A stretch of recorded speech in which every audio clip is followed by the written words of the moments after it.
Hello friends, Bharat के संविधान के अनुच्छेद, ठीक है, इसके हमने पार्ट 1 और पार्ट 2 कवर कर लिया और आज हम पार्ट 3 देखेंगे। ठीक, होप कि पार्ट 1 पार्ट 3 को आपने बहुत ही अच्छे कंसंट्रेशन के साथ देखा होगा और आपको बहुत ही अच्छी तरीके से याद हो गए होंगे।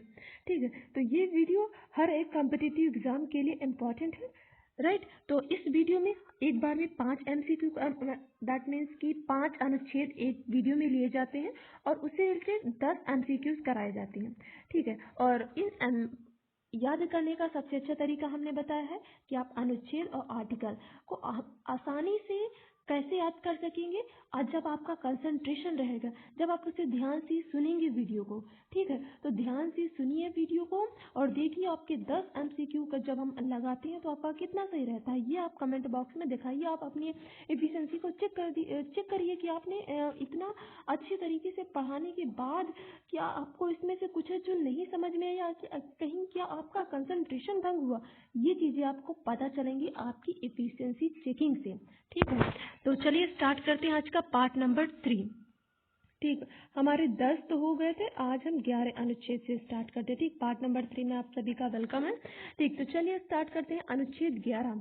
अनुच्छेद 11 में क्या है? संसद द्वारा नागरिकता के लिए कानून का विनियमन। ठीक, तो देखो ऐसे याद करेंगे कि संसद द्वारा जो नागरिकता मिलेगी वो एक एक करके मिलेगी। ठीक, तो एक एक क्या होता है? 11 होता है ना, ऐसे याद करेंगे। तो कभी नहीं बोलेंगे कि संसद द्वारा नागरिकता जो के लिए जो कानून है उसका विनियमन है वो एक एक करके मिलेगी। तो अनुच्छेद 11 क्या कहता है? संसद द्वारा नागरिकता के लिए कानून का विनियमन। कितने बार तो मैं खुद ही पढ़ दे रही हूँ कि आपको एकदम दिमाग में वर्ड टू वर्ड छप जाए। ठीक है, तो अनुच्छेद 12 में हमारे घर की परिभाषा किसमें है? तो अनुच्छेद 12 में है। ठीक, हमारे राज्य की परिभाषा किसमें है? अनुच्छेद 12 में है। ठीक, तो बहुत अच्छे तरीके से याद होगा कि अनुच्छेद 12 में क्या है? राज्य की परिभाषा है। ठीक, अनुच्छेद 13 में देखेंगे मूल अधिकारों को असंगत या अल्पीकरण करने वाला नहीं, अल्पीकरण करने वाली विधियां। ठीक, तो देखो 13 एक असंगत है। ठीक, मतलब कि एक अभाज्य संख्या। ठीक, ऐसे याद करेंगे और उसके साथ आप अल्पीकरण जोड़ लेंगे। ठीक, तो ऐसे पढ़ेंगे कि अनुच्छेद 13 में मूल अधिकारों को असंगत हमें पता ना कि 13 एक असंगत है। ठीक, या अल्पीकरण रोकने वाली विधियां। ठीक, तो किसमें है? अनुच्छेद 13 में असंगत की विधियां किसमें बताई गई है?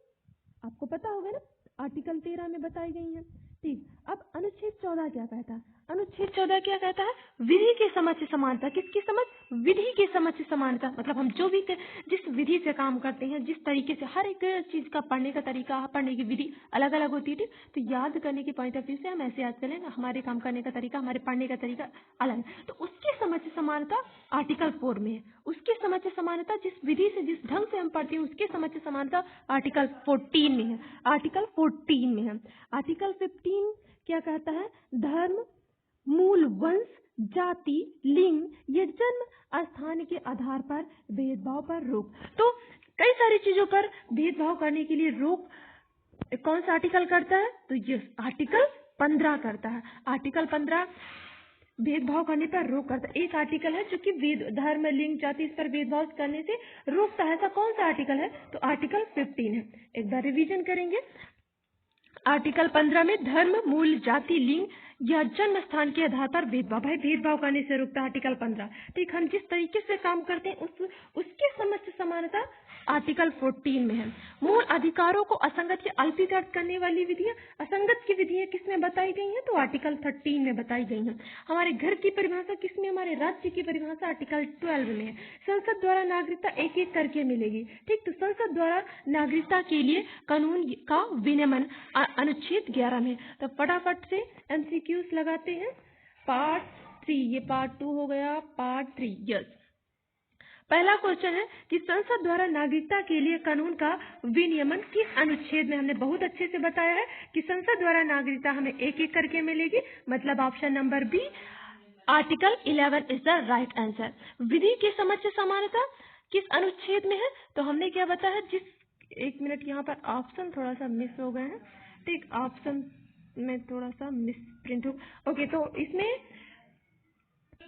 ठीक है, तो विधि के समझ से समानता, हम जिस विधि से काम करते हैं उसके समझ से समानता तो किस अनुच्छेद में है? तो अनुच्छेद 14 में है, आर्टिकल 14 में है। ऑप्शन सी यहाँ पे। अब 10 MCQ लगा रहे हैं, इसमें बताइए कि आपका पढ़ने के बाद कितना MCQ सही होता। ठीक, फिर उसके बाद हम आगे देखते हैं राज्य की परिभाषा किस अनुच्छेद में है। हमारे घर की परिभाषा किस अनुच्छेद में है।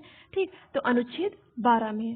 ठीक, उसके बाद नेक्स्ट क्वेश्चन क्या है कि धर्म, मूल, जाति, लिंग या जन्म स्थान के आधार पर भेदभाव पर रोक किस अनुच्छेद में है। तो ऑप्शन नंबर डी, अनुच्छेद 15, आर्टिकल 15। बताइएगा कि आपका कितना स्कोर हो रहा है। फिर नेक्स्ट क्वेश्चन है मूल अधिकारों को असंगत या अल्पीकरण करने वाली विधियां।